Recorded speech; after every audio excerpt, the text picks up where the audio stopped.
Tantor Audio, a division of Recorded Books, presents The Year That Broke Politics, Collusion and Chaos in the Presidential Election of 1968 by Luke A. Nichter. Narrated by Kent Klineman. Introduction. This is treason.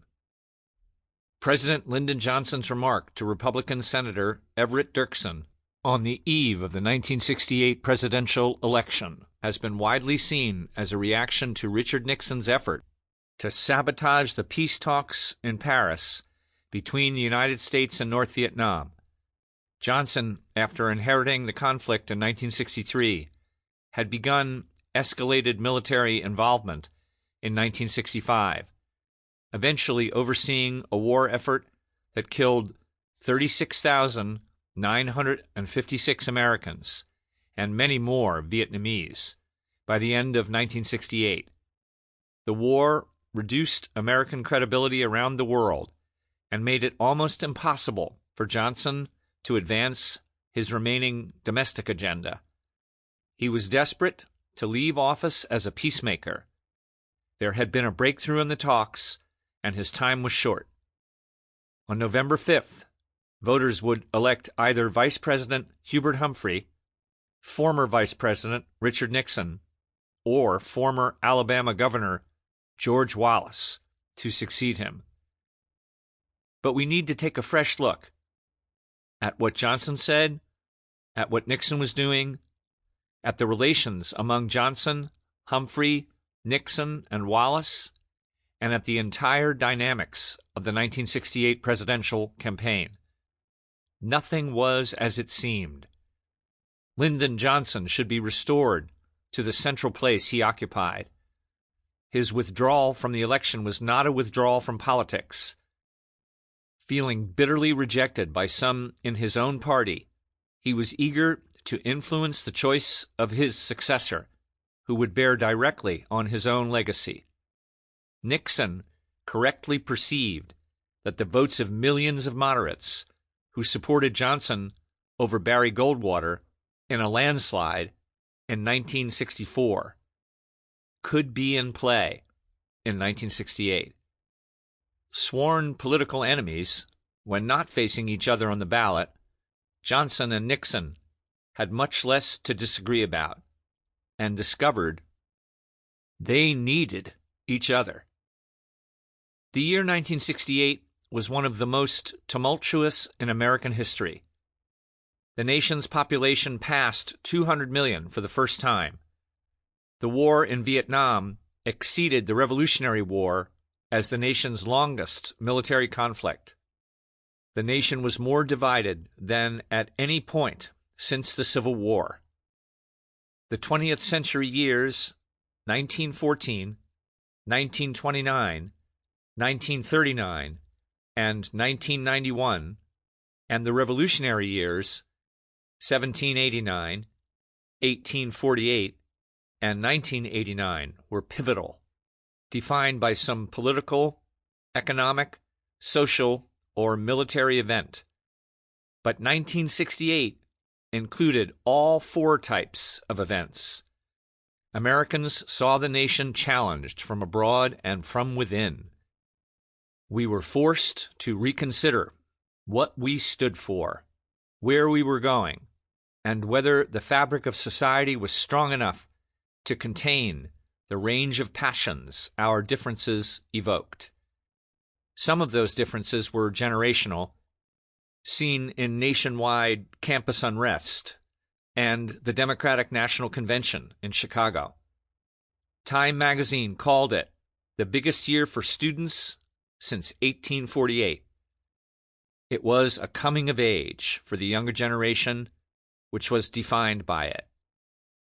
In 1968, Theodore White wrote in one of his earliest and most famous chronicles of the year, "It was as if the future waited on the first of each month to deliver events completely unforeseen the month before."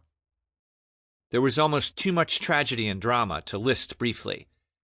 The capture by North Korea of the USS Pueblo, the Tet Offensive Senator Eugene McCarthy's stunning performance in the New Hampshire primary, Senator Robert Kennedy's late entry into the race, Johnson's withdrawal on March 31st, Dr. Martin Luther King Jr.'s assassination, Kennedy's assassination, Nixon's almost uncontested clinching of the Republican nomination in one of the greatest political comebacks in U.S. history, the Soviet invasion of Czechoslovakia, Humphrey's nomination at the culmination of a historically chaotic convention in Chicago, the inevitable break between Johnson and Humphrey in the fall, and Johnson's cliffhanger peace effort and bombing halt on the eve of the election.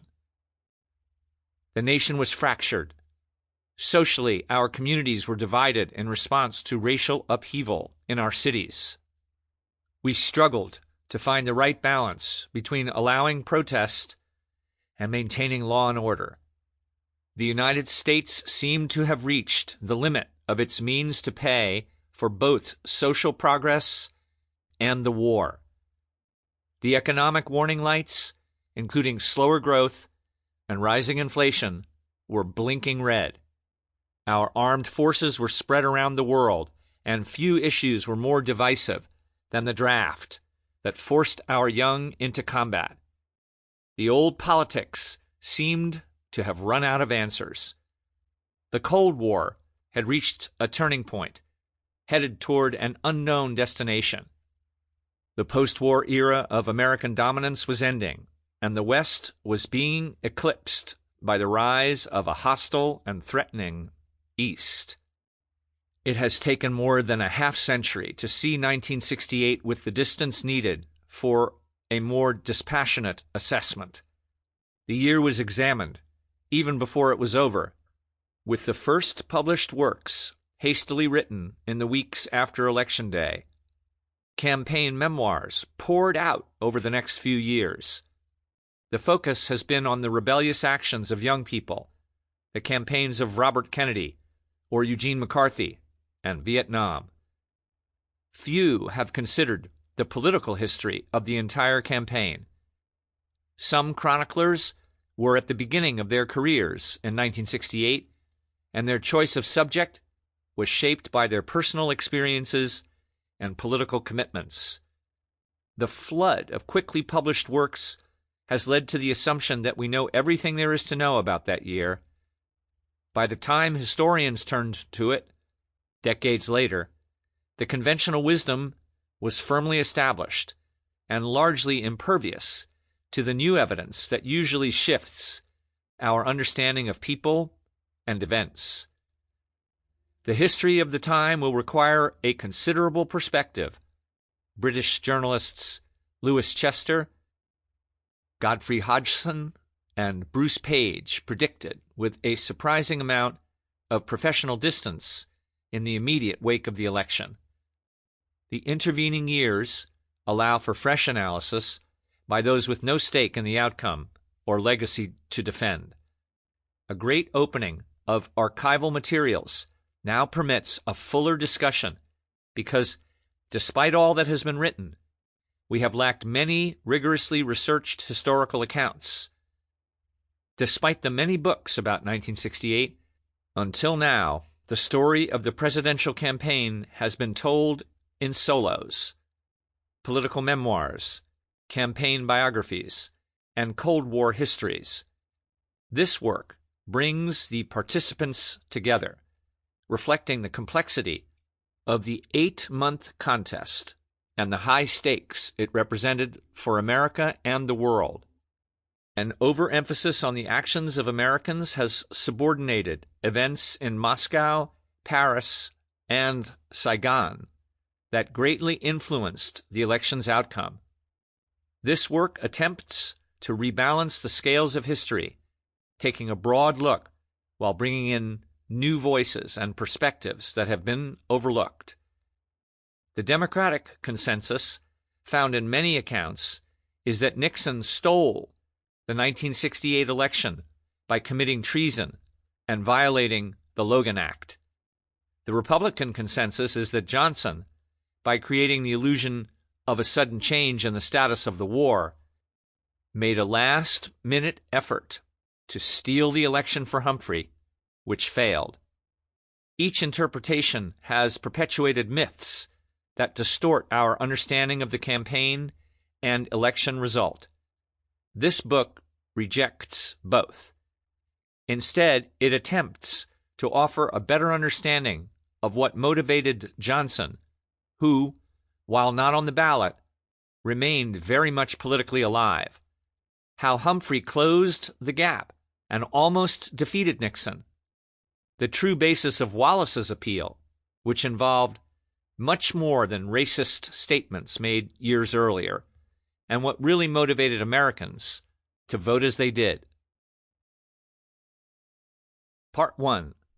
Spring Optimism. Chapter 1. Johnson. When I took the oath as president in January 1965 to begin my first full term in office, I felt that it would be my last, Lyndon Johnson wrote in his memoirs. Yet he was tempted by the idea of throwing his hat into the ring for another term. His hero, Franklin D. Roosevelt, had said it was his firm intention to step down in 1940, but he ended up running anyway. Johnson waited as long as he could to make a decision, and his health played a bigger role than most people realized. He never acknowledged this during his lifetime. During his Senate days, he smoked 3 packs of cigarettes a day and drank like a fish. His heart attack on July 2nd, 1955, at the age of 46, was far more serious than recognized at the time. Throughout his presidency, he was in almost daily pain from angina and popped nitroglycerin tablets like jelly beans. Lady Bird bought a black funeral dress in 1965 in case her husband died suddenly. 2 hospitalizations for surgery while I was in the White House had sharpened my apprehensions about my health, he wrote in his memoirs. His father, Samuel Ely Johnson, Jr., had died at 60, having suffered a stroke a decade earlier. Johnson would reach that age on August 27th, 1968. Anyone could see how much he had aged in office. He was arguably the hardest-working president of the modern era, and no one could drive Johnson harder than he drove himself. If you met him, you might describe him as a force of nature, an egomaniac, untrustworthy, coarse, mean of spirit, and unforgiving. He understood how the presidency had drained the health of Democratic heroes Woodrow Wilson and Franklin D. Roosevelt. People of Johnson's generation, born in the early 20th century, remembered how Wilson declined during his second term and was eventually incapacitated, his left arm and leg paralyzed for the last 5 years of his life. His family's history of stroke and heart disease concerned Johnson greatly. While he felt he could run again and win, he worried he would be unable to finish his second term. "This is a terrible strain, and men in my family have died early from heart trouble," he said. "I'd like to live a bit longer." Something else also kept him from running. "I think that what was uppermost, what was going on over and over in Lyndon's mind," Lady Bird wrote in her diary, "was that I've heard him say increasingly these last months, 'I do not believe I can unite this country.'" She saw the strain her husband was under from the growing virus of the riots, the rising list of Vietnam casualties, criticism from your own friends or former friends in Congress, and noted that most of the complaining is coming from Democrats.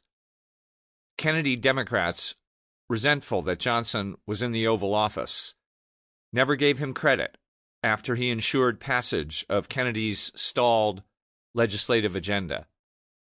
Liberals predictably criticized him over Vietnam, But what especially burned him was their growing belief, as seen in the final report of the Kerner Commission, that the Great Society had overpromised and underperformed and had divided the nation more sharply in the 1960s than at any point since the 1860s. Johnson and his intimates had discussed his retirement as far back as the 1964 campaign, and these conversations grew more frequent and intense after August 1967, when Secretary of Defense Robert McNamara announced his resignation. Lady Bird said that Johnson was stung by every staff departure, but when McNamara left on February 29, 1968, it was one of the hardest of his entire presidency. Johnson lost not just an anchor in his cabinet, but a confidant. The sense of loneliness and separation is deep, he told Texas Governor John Connally. Lyndon Baines Johnson arrived in Washington in 1931 at the age of 23 and never really left. He was born on August 27, 1908, in Stonewall, Texas, in Gillespie County. It was a poor, rural borderland, about as far southwest as you could go and remain in the United States. New Mexico and Arizona had not yet joined the Union. Texas was a part of the old Confederacy, but due to a concentration of German immigrants, Gillespie County had always been more opposed to slavery and secession and more open to outsiders than much of the South. The people Johnson encountered as a young man were among the nation's poorest, especially in Cotulla, about halfway between San Antonio and Laredo, where he accepted his first teaching position after graduating from Southwest Texas State Teachers College. He was not a likely candidate to become one of America's greatest experts on the machinery of government. Johnson wanted to make a difference, and inspired by his father's political career and connections made in college, he believed he could make a difference. First elected to the House of Representatives in 1936, after cutting his teeth as a congressional staffer and Texas leader of the New Deal's National Youth Administration, he moved up to the Senate in 1949 and became both Senate Democratic whip and leader, while still in his 40s. Johnson learned legislation like no one else, not only the procedures and rules, but the personalities and the art of persuasion. He rose to prominence during the Eisenhower administration as the leader of the opposition. In the opinion of his chief Republican rival, Vice President Richard Nixon, among all those vying for the Democratic nomination in 1960, Johnson was most qualified to become president. His ability to talk to all different kinds of Texans served him well. He learned about loyalty, when it was due, and how to show it. "Dear Jack," he wrote in a Christmas letter to President Kennedy in 1961, "where you lead, I will follow." While Johnson did not have the pedigree of an Eastern establishment that looked down on him, he had the ability to outwork everyone else. In 1960, he rode Kennedy's coattails into the vice presidency while doing his part to hold the South in one of the closest presidential elections in American history. No one could have predicted that Johnson would become an accidental president. When Kennedy was slain in Dallas on November 22, 1963, Johnson instantly inherited national trauma and the unfulfilled anticipation of his predecessor's leadership. He also inherited the client state of South Vietnam and its dynastic rivalries, deep clan hatreds, rank betrayals, as well as fortitude in adversity, shining heroism, and deep love of country. as Bernard Fall wrote, all appear at regular intervals and sometimes simultaneously. Johnson and the nation had little understanding of what they were getting into. Included in this inheritance was the presence of 16,732 Americans engaged in combat, even though officially they were there only as military advisors. Had Johnson not inherited the problem with his less than sure footing in foreign affairs, he might not have gone in search of adventure in Vietnam. Johnson had come of age in Washington as a witness to the powerful New Deal programs that transformed lives and the nation, and he must have concluded that he could achieve both Roosevelt's and Kennedy's unfinished goals by building sufficient consensus in Congress where Kennedy had stalled out. Johnson also sought to build consensus in the nation. He understood drama and emotion, how to attract the right kind of press attention at the most opportune time, and how to capitalize on a moment. Many of his Great Society programs focused on issues such as civil rights, education, poverty, Medicare, and the environment. It is hard to choose Johnson's greatest achievement during his presidency. Perhaps the Civil Rights Act of 1964, the Voting Rights Act of 1965, or Medicare and Medicaid, which were part of the Social Security Amendments of 1965. Johnson himself publicly said it was civil rights. But while he was certainly a visionary on that score, he was not the first. One could point to the Civil Rights Act of 1957, the first such legislation since Reconstruction, or Truman's 1948 order to desegregate the armed forces. Johnson's emphasis on using legislation to effect change meant that he was often an initiator or architect of change, but not its builder.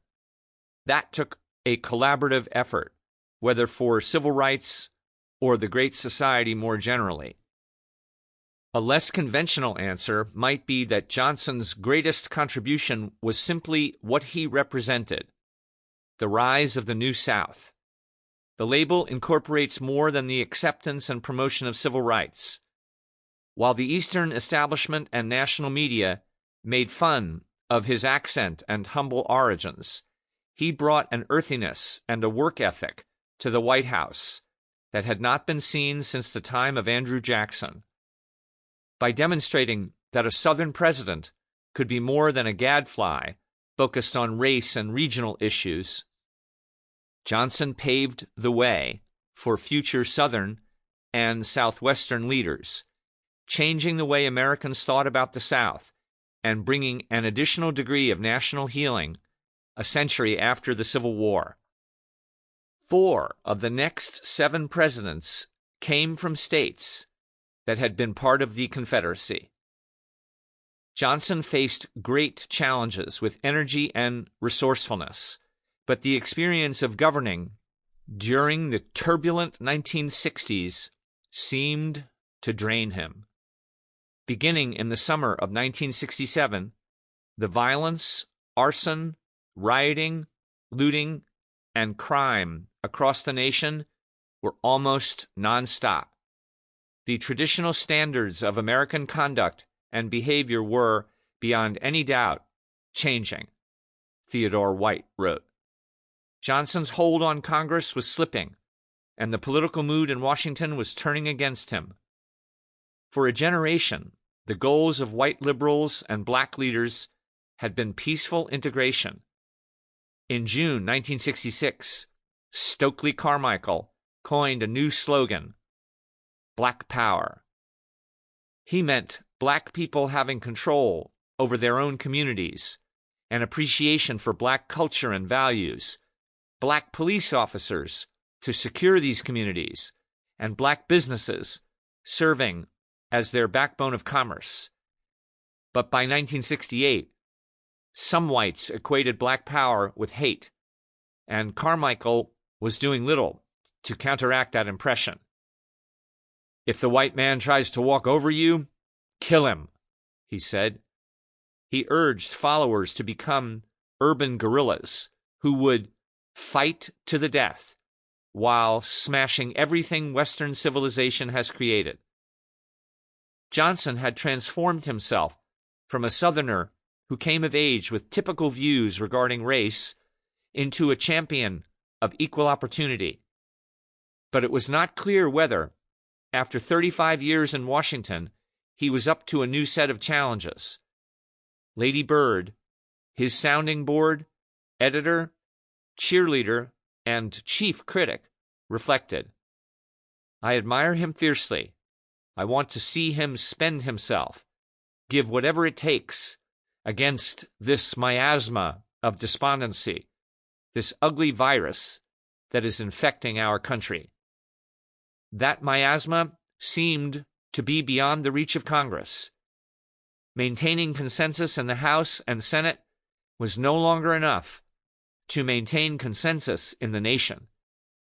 Americans misconstrued race as a Southern problem, but the explosion of race riots and urban violence awakened the nation to the fact that Jim Crow did not reside only south of the Mason-Dixon line. Lady Bird was discreet, even in her diary, but a close eye can tell when things that bothered her must have irritated her husband too. Lady Bird had a strength and dignity that were never adequately portrayed to the American people, Billy Graham wrote. "I seriously doubt if any couple could love each other more than these two. I thought about their years together, the battles they had gone through together, the joy and sorrows they had had. I thought about the tremendous impact this couple had had on American life and history."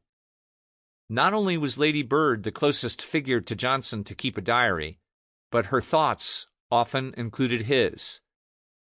"I think the most frustrated I've been lately is reading a speech that Senator Fulbright made in which he indicated that the country is damned because we are spending so much in Vietnam instead of spending it here to take care of the poor and underprivileged," she wrote. This from a man who has never voted for civil rights measures and who even voted against Medicare in 1964. Johnson seriously considered using his 1968 State of the Union address, the least hopeful and most defensive of his annual messages, to announce that he would not run again. He had spoken with Texas Governor John Connally about whether he should seek another term. "You ought to run only if you look forward to being president again, only if you want to do it," Connally advised. "You also ought not to run just to keep somebody else from being president." Lady Bird remembered the conversation. "We spoke of the possibility of announcing the decision at the end of the State of the Union message. John made one grim statement that went something like this: 'The only way to answer all of those arguments is to die in office.' She signaled her wishes, but tried to let the final decision be his. 'Lyndon's decision is never far from my thoughts,' she wrote in her diaries. 'I cannot condone the outcome, though I will have some effect on it.' As for his daughters, Johnson wrote, 'Lucy did not want me to run. She insisted that she wanted a living father.' Linda's response was more complex. As a daughter, she said, and the more reserved of the two, she would prefer that I not run, but as a citizen, she hoped I would. 'Well, what do you think? What shall I do?' Johnson asked Lady Bird on the day of the address. The speech was ready. The question was whether to append a final line. 'Accordingly, I shall not seek and I will not accept the nomination of my party for another term as your president.' She read it over and judged it to be beautifully written. Lyndon handed me a piece of paper, a letter from John Connally, with his recommendations that he go with the statement tonight. She wrote in her diary, 'Because he would never have a bigger audience. The occasion of the State of the Union. Sample complete. Ready to continue?